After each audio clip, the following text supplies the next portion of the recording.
So in college, I was a government major, which means I had to write a lot of papers.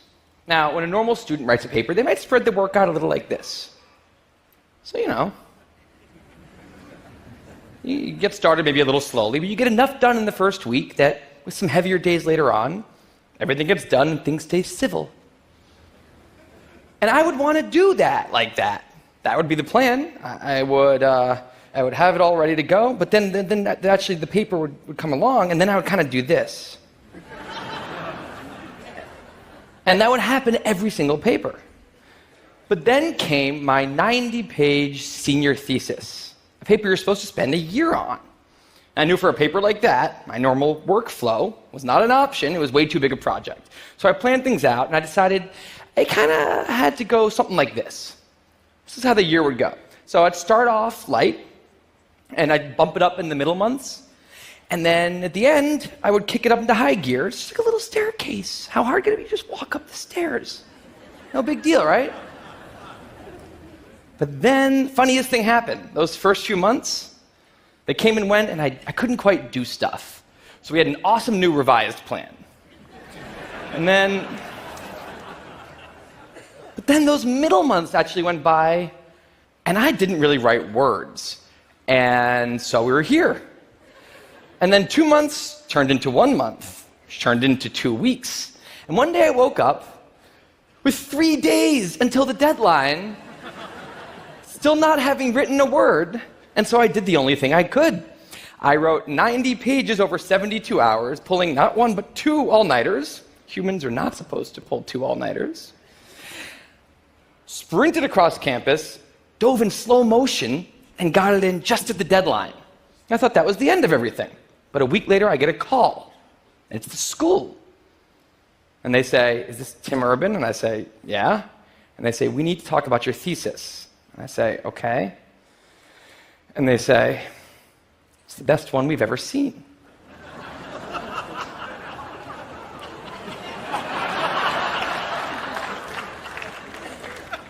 That did not happen. It was a very, very bad thesis. I just wanted to enjoy that one moment when all of you thought, "This guy is amazing." No, it was very, very bad.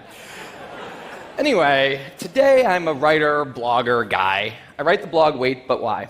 And a couple of years ago, I decided to write about procrastination. My behavior has always perplexed the non-procrastinators around me, and I wanted to explain to the non-procrastinators of the world what goes on in the heads of procrastinators and why we are the way we are. Now, I had a hypothesis that the brains of procrastinators were actually different than the brains of other people.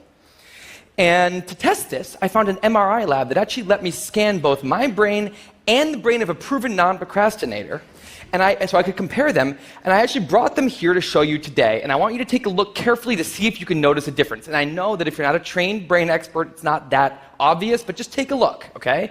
So here's the brain of a non-procrastinator. Now, here's my brain.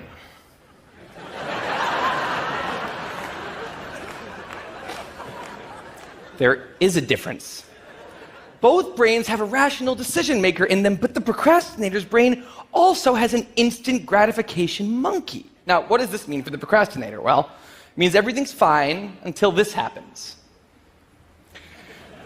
So the rational decision maker will make the rational decision to do something productive, but the monkey doesn't like that plan. So he actually takes the wheel, and he says, "Actually, let's read the entire Wikipedia page of the Nancy Kerrigan-Tanya Harding scandal, because I just remembered that happened. Then we're going to go over to the fridge. We're going to see if there's anything new in there since 10 minutes ago. After that, we're going to go on a YouTube spiral that starts with videos of Richard Feynman talking about magnets and ends much, much later with us watching interviews with Justin Bieber's mom. All of that's going to take a while, so we're not going to really have room on the schedule for any work today. Sorry." Now, what is going on here? The instant gratification monkey does not seem like a guy you want behind the wheel. He lives entirely in the present moment. He has no memory of the past, no knowledge of the future, and he only cares about two things: easy and fun. Now, in the animal world, that works fine. If you're a dog and you spend your whole life doing nothing other than easy and fun things, you're a huge success. And to the monkey, humans are just another animal species. He has to keep well slept, well fed, and propagating into the next generation, which in tribal times might have worked okay. But if you haven't noticed, now we're not in tribal times. We're in an advanced civilization, and the monkey does not know what that is, which is why we have another guy in our brain, the rational decision maker, who gives us the ability to do things no other animal can do. We can visualize the future. We can see the big picture. We can make long-term plans. And he wants to take all of that into account. And he wants to just have us do whatever makes sense to be doing right now. Now, sometimes it makes sense to be doing things that are easy and fun, like when you're having dinner or going to bed or enjoying well-earned leisure time. That's why there's an overlap. Sometimes they agree. But other times, it makes much more sense to be doing things that are harder and less pleasant for the sake of the big picture, and that's when we have a conflict. And for the procrastinator, that conflict tends to end a certain way every time, leaving him spending a lot of time in this orange zone, an easy and fun place that's entirely out of the make sense circle. I call it the dark playground.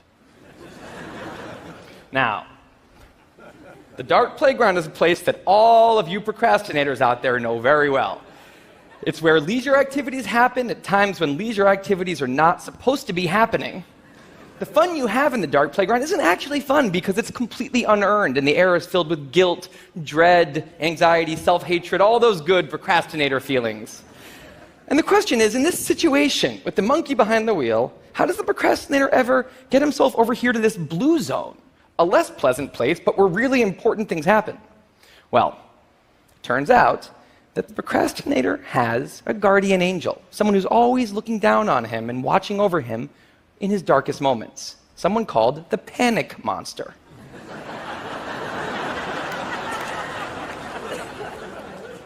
Now, the panic monster is dormant most of the time, but he suddenly wakes up anytime a deadline gets too close or there's danger of public embarrassment, a career disaster, or some other scary consequence. And importantly, he's the only thing that the monkey is terrified of. Now, he became very relevant in my life pretty recently because the people of TED reached out to me about 6 months ago and invited me to do a TED Talk.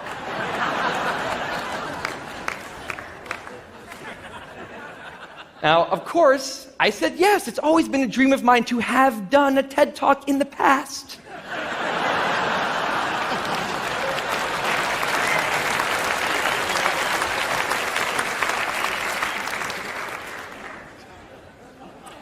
But in the middle of all this excitement, the rational decision maker seemed to have something else on his mind. He was saying, are we clear on what we just accepted?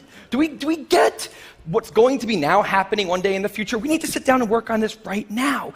And the monkey said, totally agree, but also let's just open Google Earth and let's zoom into the bottom of India, like 200 feet above the ground, and we're going to scroll up for 2.5 hours till we get to the top of the country so we can get a better feel for India.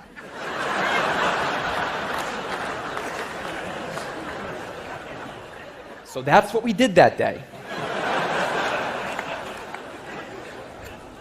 As 6 months turned into 4, and then 2, and then 1, the people of TED decided to release the speakers. And I opened up the website, and there was my face staring right back at me, and guess who woke up? So the panic monster starts losing his mind, and a few seconds later, the whole system's in mayhem.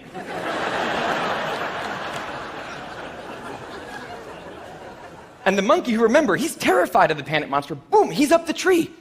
And finally, the rational decision maker can take the wheel and I can start working on the talk. Now, the panic monster explains all kinds of pretty insane procrastinated behavior, like how someone like me could spend 2 weeks unable to start the opening sentence of a paper and then miraculously find the unbelievable work ethic to stay up all night and write 8 pages.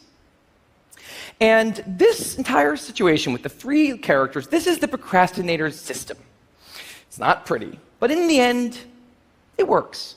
And this is what I decided to write about on the blog just a couple years ago. Now, when I did, I was amazed by the response. Literally thousands of emails came in from all different kinds of people, from all over the world, doing all different kinds of things. These were people who were nurses and bankers and painters and engineers and lots of PhD students. And they were all writing saying the same thing. I have this problem too. But what struck me was the contrast between the light tone of the post and the heaviness of these emails. These people were writing with intense frustration about what procrastination had done to their lives, about what this monkey had done to them. And I thought about this, and I said, well, if the procrastinator system works, then what's going on? Why are all these people in such a dark place? Well, it turns out that there's two kinds of procrastination. Everything I've talked about today, the examples I've given, they all have deadlines. And when there's deadlines, the effects of procrastination are contained to the short term because the panic monster gets involved. But there's a second kind of procrastination that happens in situations when there is no deadline. So if you want to have a career where you want to be a self-starter, something in the arts, something entrepreneurial, there's no deadlines on those things at first because nothing's happening at first, not until you've gone out and done the hard work to get some momentum, to get things going.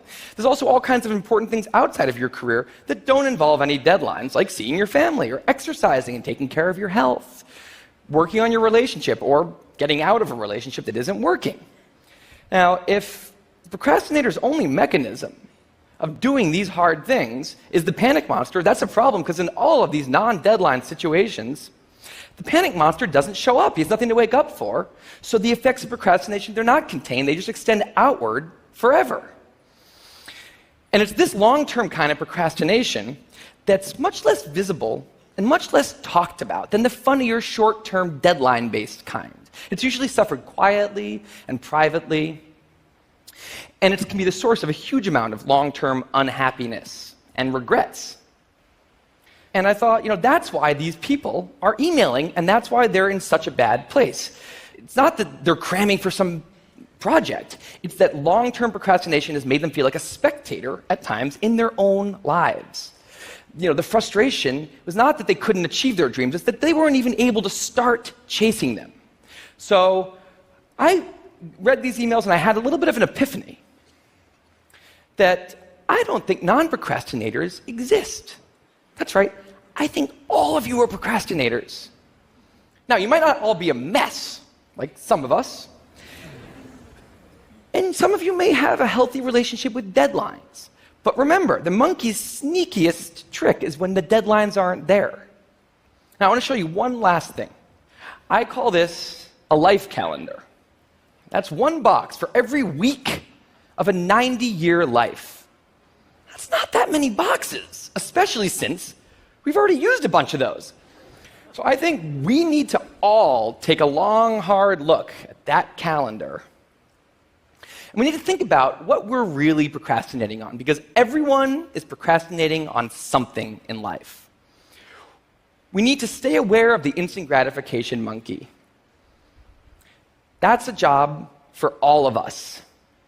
And because there's not that many boxes on there, it's a job that should probably start today. Well, maybe not today, but sometime soon. Thank you.